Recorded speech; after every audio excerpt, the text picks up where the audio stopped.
కాయర్వని అయితే ఉసిరికాయ పచ్చడి పెట్టుకుంటాను. ఇప్పుడు ఉసిరికాయ సీజన్ కాబట్టి ఉసిరికాయలు తెచ్చుకొని కడిగి ఆరబెట్టుకొని వాటి నూనెలో కొంచెం ఫ్రై చేసి పక్కకు తీసానండి. నాకైతే జీలకర్ర మెంతుల పొడి ఉన్నది, అయితే ఆవపిండి లేదు కాబట్టి ఆవపిండి ఆవాలు వేయించుకొని ఆవపిండి అయితే పట్టుకున్నాను. ఇప్పుడు నూనె తాలింపు కోసం నూనె వేడి చేస్తున్నాను చూడండి.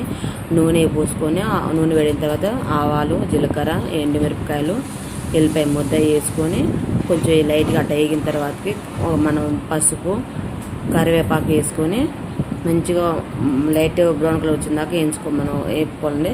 అది తీసుకొని పక్క పెట్టి చల్లారితే మంచిగా కాల్చిన నూనె పోసుకోవద్దండి. ఇప్పుడు మన ముక్కలు ఉన్నాయి కదా, ఆ ముక్కలు వేయించుకున్న ముక్కలని ఉసిరికాయలని చల్లారిన తర్వాత ఇట్లా ప్రెస్ చేస్తే ఏ ముక్క వీడియో వస్తుంది అనమాట.